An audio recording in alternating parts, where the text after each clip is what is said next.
Latest drone ಬೇರೆ drone ಹತ್ರ ಬಂದು ಓನ್ಲಿ GPS ಇರ್ತಾವ ಸರ್. ಅವು 90% ಕ್ರಾಶ್ ಆಗುತ್ತಾವ sir. Heavy high tension wire ಇರ್ತಾವ ಸರ್. ಅದ್ರ ಕೆಳಗೆ ಹೋದಲ್ಲಿ ವೈರ್ಗಳು ಎಳ್ಕೊಂಡ್ಬಿಡ್ತಾವ ಸರ್. ಕ್ರಾಶ್ ಬರ್ತಾವ ಅಂತೇಳಿ ನಾವು ಹೊಸ ಟೆಕ್ನಾಲಜಿ ತಂದಿವಿ ಸರ್. RTK ಸರ್, ಇವು ಅಪ್ಡೇಟ್ ವರ್ಷನ್ ಸರ್. ಇವು ಡ್ರೋನ್ ಎಲ್ಲಾದ್ರೂ ಫ್ಲೈ ಮಾಡಬಹುದು ಸರ್. ಹೈ ಟೆನ್ಷನ್ ವೈರ್ ತರ ಫ್ಲೈ ಮಾಡಿದ್ರೆ ಡ್ರೋನ್ ಕ್ರಾಶ್ ಆಗಲ್ಲ, ಡಿಸ್ಟರ್ಬ್ ಆಗಲ್ಲ, GPS ಇಶ್ಯೂ ಇರಲ್ಲ, ಮ್ಯಾಗ್ನೆಟಿಕ್ ಇಂಟರ್ಫೇಸ್ ಆಗಲ್ಲ ಸರ್. ನಾವು ಹೊಸದಾಗಿ ತಂದಿವಿ ಸರ್ ಇದು RTK ಅಂಬುದು. ಈ ಡ್ರೋನ್ ಅಲ್ಲಿ ಇಲ್ಲ ಸರ್. ಕೆಲವೊಟ್ಟಾಗ ಸಿಂಗಲ್ ಡೈರೆಕ್ಷನ್ ಸೆನ್ಸರ್, ಕೆಲವು ಡ್ರೋನ್ ಗೆ ಅಸಲ್ ಸೆನ್ಸರೇ ಇರಲ್ಲ. ಗಿಡಕ್ಕೆ ತಗಲಿ ಕ್ರಾಶ್ ಆಗೋ ಚಾನ್ಸಸ್ ಜಾಸ್ತಿ ಸರ್. ಇಡೀ ಇಂಡಿಯಾದಲ್ಲಿ ಫಸ್ಟ್ ಟೈಮ್ 360 ಡಿಗ್ರಿ ಸೆನ್ಸರ್ ತಗೊಂಡ್ಬಂದಿವಿ ಸರ್. ಇದು ನಮ್ ಡ್ರೋನ್ ಬಿಟ್ಟು ಸರ್ 360 ಡಿಗ್ರೀಸ್ ಅಬ್ಸ್ಟ್ರಾಕ್ಟ್ ಸೆನ್ಸರ್ ಕೊಡ್ತೀವಿ. ಕಂಬಗಳಾಗ್ಲಿ ಗಿಡಗಳಾಗ್ಲಿ ಏನಿದ್ರು ಸೊಮ್ಮೆ 360 ಡಿಗ್ರೀಸ್ ಕವರ್ ಮಾಡ್ತದೆ ಸರ್. 2 years ಕಂಪಲ್ಸರಿ ವಾರಂಟಿ ಇರ್ತದೆ sir. 12 litre tank capacity. Daily 30 40 ಎಕರೆ ತನಕ ಸ್ಪ್ರೇ ಮಾಡ್ತಾ ಇದ್ದಾರೆ ಸರ್. ಒಂದಿನಾಗ ಸರ್ 10 12,000 ತನಕ ರೈತರು ತಗೊಂಡೋಗಿ ದುಡ್ತಾ ಇದ್ದಾರೆ ಸರ್. ಲೋನ್ ಸಿಗುತ್ತೆ sir. DGCA certified drones. Hi sir, ನಮ್ಮ ಹೆಸರು Mahantesha, Dodda Basaveshwara Swamy drone traders, Karnataka region ಗೋಯೇಜ್ ಸರ್ವಿಸ್ಲಿಂದ ಮಾತಾಡ್ತಾ ಇದ್ದೀವಿ. ನಾವು ಇವಾಗ ಹೊಸ ಡ್ರೋನ್ ತೊಗೊಂಬಂದಿವಿ sir, new model Agron 10X 2.0 ಅಂತೇಳಿ. ಇವತ್ತು ನಿಮಗೆ ಒಂದು ಸ್ಪೆಷಲ್ ಡ್ರೋನ್ ಬಗ್ಗೆ ಪರಿಚಯ ಮಾಡಿಕೊಡ್ತೀವಿ. ಲೇಟೆಸ್ಟ್ ಡ್ರೋನು ಇಡೀ ಕರ್ನಾಟಕ, ಆಂಧ್ರ, ತೆಲಂಗಾಣ, ಬಟ್ ಎಲ್ಲ ಸ್ಟೇಟಿಗೆ ಸಪ್ಲೈ ಮಾಡ್ತಾ ಇದೀವಿ ಸರ್ ನಾವು. ಇಡೀ ಕರ್ನಾಟಕದಲ್ಲಿ ರೈತರು ತಗೊಂಡಿದ್ದಾರಾ? ತಗೊಂಡಿದ್ದಾರೆ ಸರ್. ಫೀಡ್ಬ್ಯಾಕ್ ಕೂಡ ಚೆನ್ನಾಗೈತೆ ಸರ್. ನಮ್ಮ ಕರ್ನಾಟಕ ಒಂದು ಸಿಂಧನೂರು, ಬಳ್ಳಾರಿ, ಸಿರುಗುಂಪ, ರಾಯಚೂರು, ಇಡೀ ಕರ್ನಾಟಕದಲ್ಲೇ ಇದಾವೆ ಸರ್ ನಮ್ಮ ಡ್ರೋನ್ಗಳು. ಸರ್ವಿಸ್ ಕೂಡ ಚೆನ್ನಾಗಿ ಕೊಡ್ತಾ ಇದೀವಿ ಸರ್. ಕ್ವಾಲಿಟಿ ಮಾತ್ರ ನಂಬರ್ 1 ಸರ್. ಈಗ ನಾರ್ಮಲ್ ಆಗಿ ತುಂಬಾ ರೈತರು ಫೇಸ್ ಮಾಡ್ತಾ ಇರೋಂಥ ಇಶ್ಯೂ ಏನಂತಂದ್ರೆ ಕರೆಂಟ್ ಲೈನ್ಗಳೆಲ್ಲ ಇರುತ್ತೆ, GPS ಪ್ರಾಬ್ಲಮ್ ಆಗ್ತಾ ಇದೆ, ಈ ಎಲೆಕ್ಟ್ರಿಕ್ ಕಂಬಿಗಳೆಲ್ಲ ಇರುತ್ತೆ, ಅಲ್ಲೆಲ್ಲ ಪ್ರಾಬ್ಲಮ್ ಫೇಸ್ ಮಾಡ್ತಾ ಇದ್ದಾರೆ. ಸೊ ನಿಮ್ಮ ಡ್ರೋನು ಯಾವ ರೀತಿ ಇದರಲ್ಲಿ ವರ್ಕೌಟ್ ಆಗುತ್ತೆ, ಯಾವ ರೀತಿ ಬೆಸ್ಟ್ ಇದೆ? Correct question sir. ಅದು EFT ಡ್ರೋನ್ಸ್ ಇದಾವೆ ಸರ್. ಅದರಿಂದ ತುಂಬಾ ಕ್ರಾಸೇಜ್ ಜరుగుತ್ತಾವೆ ಸರ್.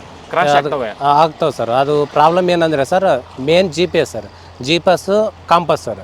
ಅದು ಯಾಗ ಬರ್ತಂದ್ರೆ ಇವಾಗ ಪೋಲ್ಸ್ ಇರ್ತಾವಲ್ಲ ಸರ್, ಲೈನ್ಸ್ ಇರ್ತಾವೆ, ಹೆವಿ ಹೈ ಟೆನ್ಷನ್ ವೈರ್ ಇರ್ತದೆ ಸರ್. ಹೌದು. ಅದ್ರ ಕೆಳಗೆ ಹೋದಲ್ಲಿ ಆ GPS ಅಂಬೋದು ಇದಾಗಿಬಿಡುತ್ತೆ ಸರ್.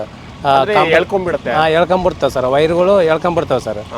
ಅಂತ ಇಶ್ಯೂಸ್ ಇದ್ರಲ್ಲಿ ಇರಲ್ಲ ಸರ್. ಹೇಳ್ಕೊಂಡಾಗ ಇದೇನು ಕಂಟ್ರೋಲ್ಲೇ ಕಳ್ಕೊಂಡು ಹೋಗೋ ಚಾನ್ಸಸ್ ಇರುತ್ತೆ ಕೆಲವು ಡ್ರೋನ್ಗಳೆಲ್ಲ. ಕಂಟ್ರೋಲ್ ಇದಾಗಿಬಿಡ್ತಾವೆ ಸರ್. ಕ್ರಾಸಸ್ 90% ಕ್ರಾಸಸ್ ಆಗುತ್ತವೆ ಸರ್. ಕ್ರಾಶ್ ಆಗುತ್ತವೆ ಸರ್. ಸೊ ಈ ಡ್ರೋನಲ್ಲಿ ಯಾವ ಥರ ಟೆಕ್ನಾಲಜಿನ ಉಪಯೋಗಿಸಿದ್ರ GPS ಬಿಟ್ಟು? ಹೌದು ಸರ್. ನಾವು ಅವು ಕ್ರಾಶ್ ಬರ್ತವೆ ಅಂತೇಳಿ ನಾವು ಹೊಸ ಟೆಕ್ನಾಲಜಿ ತಂದೀವಿ ಸರ್. ಅದು ಏನು ಟೆಕ್ನಾಲಜಿ ಅಂದರೆ ನಮಗೆ ಸರ್ ಇದು RTK ಸರ್. ಇವು ರಿಯಲ್ ಟೈಮ್ ಕೈನಾಮ್ಯಾಟಿಕ್ ಅಂತೇಳಿ RTK ತಂದೀವಿ ಸರ್. ಇದೊಂದು ಸರ್. ಇದು ಹೌದು ಸರ್. ಇದು ಬಂದು GPS ಇದಕ್ಕೆ ವ್ಯತ್ಯಾಸ ಏನು? Update version sir. ಇವು update sir, full update sir. ಇದು ಬಂದು ನಾವು ಇವಾಗ ಹೆವಿ ಹೈ ಟೆನ್ಷನ್ ವೈರ್ ಇರ್ತಾವಲ್ಲ ಸರ್, ಅದ್ರ ಕೆಳಗೆ ಫ್ಲೈ ಮಾಡಿದ್ರೆ ಸಮಯ ಡ್ರೋನ್ಗೆ ಆದ್ರೆ ಪ್ರಾಬ್ಲಮ್ ಇಲ್ಲ ಸರ್. ಅಂದ್ರೆ ಕ್ರಾಶ್ ಆಗೋದು ಅಂತವೇನಿರಲ್ಲ ಸರ್. ಇದರಿಂದ ಸರ್ ನಾವು ಡ್ರೋನ್ ಎಲ್ಲಾದ್ರೂ ಫ್ಲೈ ಮಾಡ್ಬೋದು ಸರ್. ಹೈ ಟೆನ್ಷನ್ ವೈರ್ ತರ ಫ್ಲೈ ಮಾಡಿದ್ರೆ ಡ್ರೋನ್ ಲಾಸ್ ಆಗಲ್ಲ, ಡಿಸ್ಟರ್ಬ್ ಆಗಲ್ಲ, GPS ಇಶ್ಯೂ ಇರಲ್ಲ ಸರ್. ಮ್ಯಾಗ್ನೆಟಿಕ್ ಇಂಟರ್ಫೇಸ್ ಆಗಲ್ಲ ಸರ್. ಸೊ ಅಂದ್ರೆ ಈ ಒಂದು ಟೆಕ್ನಾಲಜಿ ಅಷ್ಟೊಂದು ಎಫೆಕ್ಟಿವ್ ಆಗಿ ಕೆಲಸ ಮಾಡುತ್ತೆ. ಹೌದು ಸರ್. ಅಂದ್ರೆ ಬೇರೆ ಡ್ರೋನ್ಗಳಲ್ಲಿ, ಬೇರೆ ಡ್ರೋನ್ ಕಂಪನಿಗಳಲ್ಲಿ ಇದಿಲ್ವಾ? ಇಲ್ಲ ಸರ್. ಅದು ಬೇರೆ ನಿಮ್ಮ ಕಂಪನಿಯಲ್ಲಿ ಮಾತ್ರ ಇರೋದು? Yes sir. ಬೇರೆ ಡ್ರೋನ್ ಹತ್ರ ಬಂದು ಓನ್ಲಿ GPS ಇರ್ತಾವೆ ಸರ್.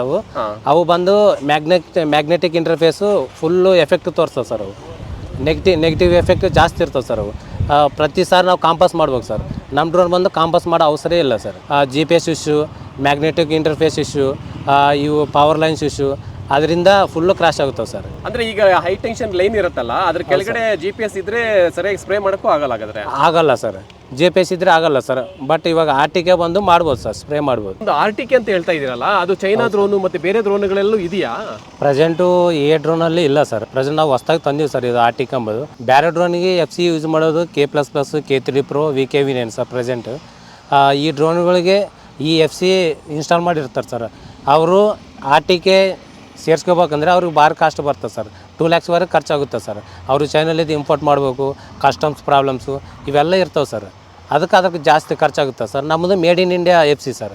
ಇದು ಬಂದು ಆಲ್ರೆಡಿ RTK ಇನ್ಸ್ಟಾಲ್ ಮಾಡಿರುತ್ತೆ ಸರ್. ಇದಕ್ಕೆ 30,000 ಒಳಗೆ ಖರ್ಚಾಗುತ್ತೆ ಸರ್. ಈಗ RTK ಬಂದು ಬೇರೆ ಡ್ರೋನ್ಗಳಿಗೆ ನೀವೇನಾದರೂ ಕೊಡ್ತೀರಾ? ಇಲ್ಲ ಸರ್, ಹಂಗೆ ಇನ್ಸ್ಟಾಲ್ ಮಾಡಲ್ಲ ಸರ್ ನಾವು. ಇದು ನಮ್ಮ ಕಂಪನಿ ನಮ್ಮ ಡ್ರೋನಿಂದ ಇನ್ಬಿಲ್ಟ್ ಆಗಿ ಇನ್ಸ್ಟಾಲ್ ಮಾಡಿ ಕೊಡ್ತೀವಿ ಸರ್. 30,000 ಬಿಲ್ಲು. ಬೇರೆ ಡ್ರೋನ್ಗಳಿಗೆ ಆದರೆ ನಾವು ಕೊಡಲ್ಲ ಸರ್. ಸೊ ಈಗ ನಾವು ಡ್ರೋನ್ ತಗೊಂತೀವಿ, ಈಗ RTK ತಗೋಬೇಕಂದ್ರೆ ಎಕ್ಸ್ಟ್ರಾ 30,000 ಪೇ ಮಾಡಬೇಕಾ ಹೆಂಗೆ? ಇಲ್ಲ ಸರ್, ಡ್ರೋನ್ ಕಾಸ್ಟ್ ಒಳಗೆ ಎಲ್ಲ ಇದಾಗುತ್ತೆ ಸರ್. ಅದು ಅಂದ್ರೆ RTKಗೆ ಎಕ್ಸ್ಟ್ರಾ ಪೇ ಏನು ಅವಸರ ಇಲ್ಲ ಸರ್. ನಮ್ಮ ಡ್ರೋನ್ ಬಂದು ಮೆಟಲ್ ಡ್ರೋನ್ ಸರ್. ಇನ್ನೇನಂದರೆ ಕಾಂಪಾಸ್ ಕ್ಯಾಲಿಬ್ರೇಷನ್ ಬೇರೆ ಡ್ರೋನ್ಗೆ ಪದೇ ಮಾಡ್ಬೇಕು ಸರ್. ನಮ್ಮ ಡ್ರೋನಿಗೆ ಒಂದ್ಸಲ ಮಾಡಿವಿ ಅಂದರೆ ಕಾಂಪಾಸ್ ಕ್ಯಾಲಿಬ್ರೇಷನ್ ಇನ್ನು ಅವಸರ ಇಲ್ಲ ಸರ್. ಇಡೀ ಇಂಡಿಯಾದಲ್ಲಿ ಫಸ್ಟ್ ಟೈಮ್ 360 ಡಿಗ್ರಿ ಸೆನ್ಸರ್ ಇರೋಂಥ ಡ್ರೋನ್ ತೊಗೊಂಡ್ಬಂದಿವಿ ಸರ್. ಇದು ಸೊ ಈ 360 ಡಿಗ್ರಿ ಸೆನ್ಸರ್ ಬಂದ್ಬಿಟ್ಟು ಬೇರೆ ಡ್ರೋನ್ಗಳಲ್ಲಿ ಇದೆಯಾ ಹೆಂಗೆ? ಇಲ್ಲ ಸರ್, ಇಂಡಿಯಾದಲ್ಲಿ ಡ್ರೋನ್ಗೆ ಇಲ್ಲ ಸರ್. ಚೈನಾ ಡ್ರೋನಲ್ಲಿ ಓನ್ಲಿ DJ ಡ್ರೋನ್ಗೆ ಮಾತ್ರ ಇರ್ತದೆ ಸರ್ 360 ಡಿಗ್ರೀಸ್ ಅಂಬೋದು. ನಮ್ಮ ಕಂಪ್ನಿಯವರು ಡೆವಲಪ್ ಮಾಡ್ಯಾರ ಸರ್ ಇದನ್ನು. ಕೆಲವೊಟ್ಟಿಗೆ ಸೆನ್ಸರ್ ಇರ್ತವೆ ಸರ್, ಸಿಂಗಲ್ ಡೈರೆಕ್ಷನ್ ಸೆನ್ಸರು. ಕೆಲವು ಡ್ರೋನ್ಗೆ ಅಸಲು ಸೆನ್ಸರೇ ಇರಲ್ಲ ಸರ್. ಅದು ಸಿಂಗಲ್ ಡೈರೆಕ್ಷನ್ ಸೆನ್ಸರ್ ಇರೋ ಡ್ರೋನಿಗೆ ಬಂದು ಓನ್ಲಿ ಒಂದು ಡೈರೆಕ್ಷನ್ಗೆ ಹೋಗ್ತವೆ ಸರ್. ಗಿಡ ಆಗಲಿ ಕಂಬಗಳಾಗಲಿ ಅಡ್ಡ ಬಂದರೆ ಸೆನ್ಸರು ಅಲ್ಲಿಗೆ ನಿಂತ್ಕೊಂಡ್ಬಿಡ್ತದೆ ಸರ್, ಸಿಂಗಲ್ ಸೆನ್ಸರ್ ಆದರೆ. ಇನ್ನು ಕೆಲವು ಡ್ರೋನ್ಗಾದರೆ ಸೆನ್ಸರ್ ಇರೋಲ್ಲ ಸರ್, ಆಪ್ರೇಟರ್ ಮೇಲೆ ಡಿಪೆಂಡ್ ಆಗಿರ್ತದೆ ಸರ್. ಆ ಗಿಡ ನೋಡ್ಲಾರ್ದಂಗೆ ಡೈರೆಕ್ಟು ಫ್ಲೈ ಮಾಡಿದ್ರೆ ಗಿಡಕ್ಕೆ ತಗಲಿ ಕ್ರಾಶ್ ಆಗೋ ಚಾನ್ಸಸ್ಸು ಜಾಸ್ತಿ ಸರ್. ಆ ಸೆನ್ಸರ್ ಇದ್ದರೆ ಕೂಡ ಸರ್ ಅದು ಆಪ್ರೇಟರ್ ಮೇಲೆ ಡಿಪೆಂಡ್ ಆಗಿರ್ತದೆ ಸರ್. ಸಿಂಗಲ್ ಡೈರೆಕ್ಷನ್ ಸೆನ್ಸರ್ ಅವರು ನೋಡಾರ ಡೈರೆಕ್ಟು ಫ್ಲೈ ಮಾಡಿದ್ರೆ ಕ್ರಾಶಸ್ ಆಗೋ ಚಾನ್ಸಸ್ಸು ಭಾಳ ಇದಾವೆ ಸರ್. ನಮ್ಮ ಡ್ರೋನಿಗೆ ಬಿಟ್ಟು ಸರ್ 360 ಡಿಗ್ರೀಸ್ ಅಬ್ಸ್ಟ್ರಾಕ್ಟ್ ಸೆನ್ಸರ್ ಕೊಡ್ತೀವಿ ಸರ್. ಯಾವ ಸೈಡ್ ಹೋದ್ರೆ ಸಮಯ ಕ್ರಾಸ್ ಆಗೋ ಚಾನ್ಸಸ್ ಕಮ್ಮಿ ಸರ್. 360 ಡಿಗ್ರೀಸ್ ಕವರ್ ಮಾಡ್ತದೆ ಸರ್. ಈಗ ಕಂಬಗಳಾಗಲಿ ಗಿಡಗಳಾಗಲಿ ಪೋಲ್ಸ್ ಆಗಲಿ ಲೈನ್ಸ್ ಆಗಲಿ ಏನಿದ್ರೂ ಸಮಯ ಅದು ಅಬ್ಸ್ಟ್ರಾಕ್ಟ್ ಪಾಯಿಂಟ್ ಇರ್ತದೆ ಸರ್. ಡ್ರೋನ್ ನಿಂತ್ಕೊಂಡ್ಬಿಡ್ತದೆ ಸರ್, ಮುಂದಕ್ಕೆ ಹೋಗಲ್ಲ ಹಿಂದಕ್ಕೆ ಬರೋಲ್ಲ ಸರ್. ಇನ್ನೊಂದು ಏನಂದರೆ ಇದರಿಂದ ಆಟೋನಮಸ್ ಕೆಲವು ಆಪ್ರೇಟರ್ ಆಟೋನಮಸ್ ಯೂಸ್ ಮಾಡ್ತಾರೆ ಸರ್. ಆಟೋನಮಸ್ ಅಂದರೆ ಒಂದು ಲ್ಯಾಂಡು ಮ್ಯಾಪ್ ಹಾಕ್ಕೊಂಡು ಅದ್ರ ಮೇಲೆ ಫ್ಲೈ ಮಾಡ್ತಾರೆ ಸರ್. ಆ ಫ್ಲೈ ಮಾಡಿದಾಗ ನಾವು ಪಾಯಿಂಟ್ ಅಬ್ಸ್ಟ್ರಾಕ್ಟ್ ಪಾಯಿಂಟ್ ಕೊಟ್ಟಿವಿ ಅಂದರೆ ಡ್ರೋನ್ ಬಂದು ಸರ್ ಅಲ್ಲಿಗೆ ಹೋಗಿ ಇನ್ನೊಂದು ಬೇರೆ ಲೈನ್ ತೊಗೊತ ಸರ್. ಡೈರೆಕ್ಟ್ ಆದರೆ ಹೋಗಲ್ಲ ಸರ್, ನಿಂತ್ಕೊಳಲ್ಲ ಸರ್. ಆಟೋಮೆಟಿಕ್ಕಾಗಿ ಅದು ಲೈನ್ ತೊಗೊಂಡು ಮತ್ತೆ ಬೇರೆ ಲೈನ್ಗೆ ಹೋಗಿ ಸ್ಪ್ರೇ ಮಾಡ್ತದೆ ಸರ್. ಅಂದರೆ ಇದು ಆಟೋಮೆಟಿಕ್ ಅಂದರೆ ಇದು ಆಬ್ಸ್ಟೆಕಲ್ ಏನಾದ್ರು ಇದ್ದರೆ ಅದ್ರ ಪಕ್ಕದಲ್ಲಿ ಹೋಗಿ ಸ್ಪ್ರೇ ಮಾಡ್ಕೊಂಡು ಬರುತ್ತೆ. ಅದು ಪಕ್ಕದಲ್ಲಿ ಹೋಗಿ ಸ್ಪ್ರೇ ಮಾಡ್ಕೊಂಡು ಬರ್ತದೆ ಸರ್. ಅದು ಆಟೋನಮಸ್ ಹತ್ರ ಸರ್. ಮ್ಯಾನ್ವಲ್ಗೆ ಯೂಸ್ ಮಾಡಿದ್ರೆ ಸರ್ ನಿಂತ್ಕೊಂಡ್ಬಿಡ್ತದೆ ಸರ್ ಡ್ರೋನ್. ಅದು 5 ಮೀಟರ್ಸ 10 ಮೀಟರ್ಸ. ಇನ್ನೊಂದು ಸರ್ ಬೇರೆ ಡ್ರೋನ್ಗಾದರೆ 10 ಮೀಟರ್ಸ್ ಫಿಕ್ಸ್ ಇರ್ತದೆ ಸರ್. ನಮ್ಮ ಡ್ರೋನಿಗೆ ಬಂದು ಚೇಂಜ್ ಮಾಡ್ಕೋಬೋದು ಸರ್. 5 ಮೀಟ್ರ್ ಇಟ್ಕೋಬೋದಾ 10 ಮೀಟರ್ಸ್ ಇಟ್ಕೋಬೋದಾ ಅಂದರೆ ಪೋಲ್ ನೋಡಿ ಸರ್, ಪೋಲ್ಗೆ ಎಷ್ಟು ಡಿಸ್ಟೆನ್ಸ್ ಇದ್ದೀವಿ, ಇಲ್ಲ ಗಿಡ ಬಂತಂದರೆ ಗಿಡಕ್ಕೆ ಎಷ್ಟು ಡಿಸ್ಟೆನ್ಸ್ನಾಗ ನಾವು ಸೆಟ್ಟಿಂಗ್ ಮಾಡ್ಕೋಬೋದು ಅಂಬೋದೆಲ್ಲ ನಮ್ಮ ಡ್ರೋನಾಗ ಇರ್ತವೆ ಸರ್. 360 ಡಿಗ್ರಿ ಸೆನ್ಸರ್ ಬಂದು ನಾವು ಚೇಂಜ್ ಮಾಡ್ಕೋಬೋದು ಸರ್. ಅದು 10 ಮೀಟರ್ಸಾ 5 ಮೀಟರ್ಸಾ 2 ಮೀಟರ್ಸಾ ಅದೆಷ್ಟಾಗಲಿ ಗಿಡಕ್ಕೆ ಎಷ್ಟು ಡಿಸ್ಟೆನ್ಸ್ ಆಗಲಿ ಇಟ್ಕೋಬೋದು ಸರ್. ನಾವು ಇಟ್ಕೊಂಡು ಸ್ಪ್ರೇ ಮಾಡ್ಬೋದು ಸರ್. ಮತ್ತು ಅಲ್ಲಿಗೆ ಹೋಗಿ ಸ್ಪ್ರೇ ಮಾಡೋ ಅವಸರ ಇರೋಂಗಿಲ್ಲ ಸರ್. ಸರ್ ಬೇರೆ ಡ್ರೋನಿಗೆ ಸಿಂಗಲ್ ಸೈಡ್ ಸೆನ್ಸರ್ ಇರ್ತವೆ ಸರ್. ಅವು ಗಿಡ ಬಂತಪ್ಪ ಅಂದರೆ 10 ಮೀಟರ್ಸ್ ಫಿಕ್ಸ್ಡ್ ಸರ್. ಅದು 10 ಮೀಟರ್ಸ್ ಹತ್ರ ನಿಂತ್ಕೊಂಡ್ಬಿಡ್ತದೆ ಸರ್. ಇನ್ನು 10 ಮೀಟರ್ಸ್ ಆ ಕಡೆ ಸ್ಪ್ರೇ ಮಾಡೋಲ್ಲ ಸರ್. ಇವರು ಆಪ್ರೇಟರ್ ಸರ್ ಏನು ಮಾಡಬೇಕು, ಸೆನ್ಸರ್ ಆಫ್ ಮಾಡ್ಕೋಬೇಕು, ಹೋಗಿ ಮತ್ತೆ ಆ ಗಿಡ ಹತ್ರ ಹೋಗಿ ಮತ್ತೆ ಸ್ಪ್ರೇ ಮಾಡ್ಕೋಬೇಕು, ಮತ್ತೆ ರಿಟರ್ನ್ ಬರ್ಬೇಕು ಸರ್. ಅದೆಲ್ಲ ಟೈಮ್ ವೇಸ್ಟ್ ಆಗುತ್ತೆ ಸರ್. ಇನ್ನೇನಂದರೆ ಆಪ್ರೇಟರ್ ಸ್ವಲ್ಪ ನೋಡ್ಕೊಳ್ಳಿಲ್ಲ ಅಂದರೆ ಅದು ಡ್ರೋನ್ ಕ್ರಾಸ್ ಆಗೋ ಚಾನ್ಸಸ್ ಭಾಳ ಇರ್ತವೆ ಸರ್. ಇದು ನಮ್ಮ ಡ್ರೋನ್ ಬಂದು settings 1 metre 2 metre 3 metre 5 metre ಹಿಂಗೆ ಇಟ್ಕೋಬೋದು ಸರ್. ಆ ಥರ ಹೋಗೋ ಅವಸರ ಇಲ್ಲ ಸರ್. ನಾವು ಸೆಟ್ಟಿಂಗ್ ಇಟ್ಬಿಟ್ಟಿವಿ ಅಂದರೆ ಡ್ರೋನ್ ಅಲ್ಲಿಗೆ ಹೋಗಿ ಸ್ಪ್ರೇ ಮಾಡಿಕೊಂಡು ಇಂದ ವಾಪಸ್ ಬಂದುಬಿಡ್ತದೆ ಸರ್. ಮತ್ತು ನಾವು ಗಿಡನ ಹತ್ರ ಹೋಗಿ ಸಪ್ರೇಟ್ಗೆ ಸ್ಪ್ರೇ ಮಾಡೋ ಅವಸರ ಏನಿಲ್ಲ ಸರ್. ನಮಗೆ ಟೈಮ್ ಸೇವ್ ಆಗುತ್ತಾ. ಇನ್ನೇನಂದರೆ ಬ್ಯಾಟ್ರಿ ಕೂಡ ಸೇವ್ ಆಗುತ್ತೆ ಸರ್. ಈಗ RTK ಮತ್ತು 360 ಡಿಗ್ರಿ ಸೆನ್ಸರ್ ಹೊಸದಾಗಿ ನೀವು ಇಂಟ್ರೊಡ್ಯೂಸ್ ಮಾಡ್ತಾ ಇದ್ದೀರಲ್ಲ, ಎಸ್ ಸರ್. ಇದಕ್ಕೇನಾದರೂ ವಾರಂಟಿ ಇರುತ್ತಾ ಹೆಂಗೆ? ಖಂಡಿತ ಸರ್. 2 ಇಯರ್ಸ್ ಕಂಪಲ್ಸರಿ ವಾರಂಟಿ ಇರ್ತದೆ ಸರ್. ನಮ್ಮ ಕಂಪ್ನಿ ಗೋಯಸ್ ಸರ್ವಿಸ್ ಬಂದು 2 ಇಯರ್ಸ್ ವಾರಂಟಿ ಕೊಡ್ತದೆ ಸರ್. ಯಾಕಂದರೆ ಸರ್ ಎಲ್ಲ ಸ್ಪೇರ್ ಪಾರ್ಟ್ಸ್ ಎಲ್ಲ ಬಂದು made in India sir. Motors ಕೂಡ made in India sir. FC also made in India sir. ಇಂಡಿಯಾದಲ್ಲಿ ಯಾರು ಕೊಟ್ಟಿಲ್ಲ ಸರ್ 2 ಇಯರ್ಸ್ ವಾರಂಟಿ. ಏನು ಕ್ರಾಶ್ ಆದರೂ ಕೂಡ ರೀಪ್ಲೇಸ್ ಇರುತ್ತೆ. ಬಟ್ ಏನನ್ನ ಪ್ರಾಬ್ಲಮ್ ಬಂದರೆ ಫ್ರೀ ಸರ್ವಿಸ್ ಮಾಡಿಕೊಡ್ತದೆ ಸರ್. ಮೋಟ್ರ್ ಕೊಡೋದು made in India motor sir. Motors ಬಂದು ನಾವು ಏನನ್ನ ರೀಪ್ಲೇಸ್ ಕೂಡ ಇರ್ತದೆ ಸರ್. ಮೋಟ್ರ್ 2 ಇಯರ್ಸ್ ವಾರಂಟಿ ಇರುತ್ತೆ. ಇನ್ನು ಸರ್ ಮೋಟರ್ಸ್ನಾಗ ವೈರಿಂಗ್ ಇರ್ತದೆ ಸರ್. ವೈರಿಂಗ್ ಏನಾರ ಪ್ರಾಬ್ಲಮ್ ಬಂತಪ್ಪ ಅಂದರೆ ವೈರಿಂಗ್ ಒಂದೇ ಚೇಂಜ್ ಮಾಡ್ಕೋಬೋದು ಸರ್. ಅದು ಹೆಂಗಂದ್ರೆ ಸರ್ 15 to 2000 ಬಿಲ್ ಆಗುತ್ತೆ ಸರ್ ವೈರಿಂಗ್. ಇವಾಗ ಹೊರಗೆ ಸಿಗೋ ಡ್ರೋನಿಗೆ ಬಂದು ಮೋಟರೇ ಚೇಂಜ್ ಮಾಡ್ಬೇಕು ಸರ್. ಮೋಟ್ರಿಗೆ ಏನಾರ ಪ್ರಾಬ್ಲಮ್ ಬಂತಪ್ಪ ಅಂದರೆ ಮೋಟ್ರ್ ಚೇಂಜ್ ಮಾಡ್ಬೇಕು ಸರ್. ನಮ್ಮ ಡ್ರೋನಿಗೆ ಬಂದು ಮೋಟ್ರ್ ಏನಾರ ಪ್ರಾಬ್ಲಮ್ ಬಂತಪ್ಪ ಅಂದರೆ ಓನ್ಲಿ ವೈರಿಂಗ್ ಒಂದೇ ಚೇಂಜ್ ಮಾಡ್ಕೋಬೇಕು ಸರ್. ಅದು ಖರ್ಚು ಬಂದು 1500ಲಿಂದ 2000 ತನಕ ಆಗುತ್ತೆ ಸರ್. ಇದರಿಂದ ಏನೂ ಪ್ರಾಬ್ಲಮ್ ಬಂದರೆ ಸರ್ ನಾವು ತೊಗೊತೀವಿ ಸರ್ ರೆಸ್ಪಾನ್ಸಿಬಿಲಿಟಿ. ಅದರಿಂದ ಏನಾರ ಪ್ರಾಬ್ಲಮ್ ಬಂದರೆ ಕೂಡ ನಾವು ನಿಮಗೆ ಹೆಲ್ಪ್ ಆಗಿರ್ತೀವಿ. ನೀವೇನು ಚಿಂತೆ ಬೀಳೋ ಅವಸರ ಇಲ್ಲ ಸರ್. ಅಗ್ರೋನ್ 10X 2.5 ಅಂತೇಳಿ ಸರ್. ಇದು ಎಕ್ಸಾ ಮೋಟರ್ಸು 6 ಮೋಟರ್ಸ್ ಇರ್ತವೆ ಸರ್. ಇದ್ರಕ್ಕೆ 6 ರೆಕ್ಕೆಗಳು ಇರ್ತವೆ ಸರ್. ಇದು ಬಟ್ ಇದು ಬಂದು ಎಲ್ಲ ಫುಲ್ ಮೆಟಲ್ ಬಾಡಿ ಸರ್. ನಮಗೆಲ್ಲ ಮೆಟಲ್ ಬಾಡಿ ಇರ್ತದೆ ಸರ್. ಇದು ಬೇಸ್ ಆಗಲಿ ಆಗಲಿ ಹಬ್ಬಾಗಲಿ ಪೈಪ್ ಆಗಲಿ ಎಲ್ಲ ಫುಲ್ ಮೆಟಲ್ ಬಾಡಿ ಸರ್. ಇದು ಪೈಪ್ ಬಂದು ಪೈಪ್ ಬಂದು ಅಲ್ಯೂಮಿನಿಯಮ್ ಸರ್. ಇದು ಅಲ್ಯೂಮಿನಿಯಮು ಸರ್. ಇವು ಬಂದು ಸರ್ ಪ್ರೊಪಲರ್ಸ್ ಸರ್. ಇವು ಸ್ಟ್ಯಾಂಡರ್ಡ್ ಇರ್ತವೆ ಸರ್. ಇವು ಹಬ್ಬಿಂಗ್ ಪ್ರೊಪಲರ್ಸ್ ಸರ್. ನಮಗೆ ಇಲ್ಲಿ ನೋಡಿರಿ ಸರ್, ಇದು ಲಾಕ್ ಸಿಸ್ಟಮ್ ಇರ್ತದೆ ಸರ್. ನಮಗೆ ABC ಕನೆಕ್ಟರ್ಸ್ ಅಂತೇಳಿ. ಬೇರೆ ಡ್ರೋನಿಗೆ ಬಂದು ಇವು ಕನೆಕ್ಟರು ಪ್ಲಾಸ್ಟಿಕ್ ಟೈಪ್ ಇರ್ತದೆ ಸರ್. ಪ್ಲಾಸ್ಟಿಕ್ ಟೈಪು ಕೆಪ್ನ ಟೈಪ್ ಇರ್ತದೆ ಸರ್. ಕ್ರಾಸಸ್ ಆದರೆ ಎಲ್ಲ ಡ್ರೋನೇ ಕ್ರಾಸ್ ಆಗುತ್ತೆ ಸರ್. ಅದು ನಮ್ಮದು ಬಂದು ಸರ್ ಇನ್ ಕೇಸ್ ಕ್ರಾಸ್ ಆದರೆ ಸರ್ ನಮಗೆ ಯಾವುದಾನ ಒಂದು ಪಾರ್ಟ್ ಜಸ್ಟ್ ಸರ್ ಹೋದರೆ ಕನೆಕ್ಟರ್ ಹೋಗ್ಬೋದು, ಇಲ್ಲ ಈ ಕನೆಕ್ಟರ್ ಹೋಗ್ಬೋದು ಸರ್. ಲಾಕ್ ಸಿಸ್ಟಮ್ ಇರುತ್ತೆ. ಹೋದ್ರೆ ಒಂದು ಯಾವ ಪಾರ್ಟ್ ಹೋದ್ರೆ ಆ ಪಾರ್ಟ್ ರಿಪ್ಲೇಸ್ ಮಾಡ್ಕೋಬೋದು ಸರ್ ನಮ್ಮ ಡ್ರೋನಿಗೆ ಬಂದು. ಮನುಷ್ಯ ಬಂದು ಇದ್ರ ಮೇಲೆ ನಿಂತ್ಕೊಂಡ್ರು ಕೂಡ ಡ್ರೋನಿಗೆ ಆದರೆ ಏನು ಇಶ್ಯೂ ಇರೋಲ್ಲ ಸರ್.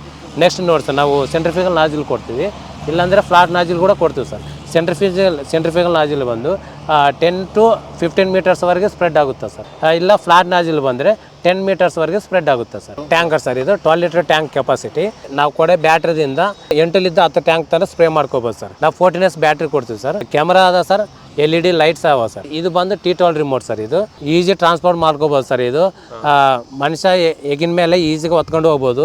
ಇಲ್ಲಾಂದ್ರೆ ನಾವು ಲಾಂಗ್ ಹೋಗ್ಬೇಕಂದ್ರೆ ಬೈಕ್ ಫಿಟ್ ಮಾಡ್ಕೋಬೋದು sir. Light weight drone sir ಇದು. ಸರ್ ಡೈಲಿ 40 to 50ವರೆಗೂ ಸ್ಪ್ರೇ ಮಾಡ್ಬೋದು ಸರ್. ಫೀಲ್ಡ್ ಇನ್ನೂ ಜಾಸ್ತಿ ಆದಪ್ಪ ಅಂದರೆ ಸಾಯಂಕಾಲ 6 ಗಂಟೆ ತನಕ ಸ್ಪ್ರೇ ಮಾಡಿದ್ರು ಕೂಡ 100 ಎಕರೆಸ್ವರೆಗೆ ಸ್ಪ್ರೇ ಮಾಡ್ಬೋದು ಸರ್. ನಮ್ಮ ಹತ್ರ ಡ್ರೋನ್ ಇದು ಪ್ರತಿ ಕಸ್ಟಮರ್ಸ್ ಬಂದು 30 to 40 ಎಕರೆಸ್ವರೆಗೆ ಸ್ಪ್ರೇ ಮಾಡ್ತಾ ಇದ್ದಾರೆ ಸರ್. ಡೈಲಿ 1 ಎಕರೆ ಒಂದು 400 ರೂಪಾಯಿ ಚಾರ್ಜ್ ಮಾಡ್ತಾರೆ ಸರ್. ಒಂದಿನಕ್ಕೆ ಸರ್ 10ರಿಂದ 12,000 ತನಕ ರೈತರು ತೊಗೊಂಡೋಗಿ ದುಡ್ತಾ ಇದ್ದಾರೆ ಸರ್. ಅವರು ಡೈಲಿ 30ರಿಂದ 40 ಎಕರೆ ತನಕ ಸ್ಪ್ರೇ ಮಾಡ್ತಾ ಇದ್ದಾರೆ ಸರ್. ಇದು DGCA ಸರ್ಟಿಫೈಡ್ ಡ್ರೋನ್ ಸರ್. ಇದು ನಮಗೆ ಇದಕ್ಕೆ ಒಂದು UI ನಂಬರ್ ಬರ್ತದೆ ಸರ್. ಅದು ಕೂಡ ಡ್ರೋನಿಂದ UI ನಂಬರ್ಗಳು ಕೊಡ್ತೀವಿ ಸರ್. ನಾವು ಎಲ್ಲಿ ಫ್ಲೈ ಮಾಡ್ಕೊಂಡ್ರು ಕೂಡ ಏನು ಇಶ್ಯೂ ಇರೋಲ್ಲ ಸರ್. ಗೌರ್ಮೆಂಟ್ಲಿದ್ದ ಅಲ್ಲಿ ತೊಂದರೆ ಏನಿರಲ್ಲ ಸರ್.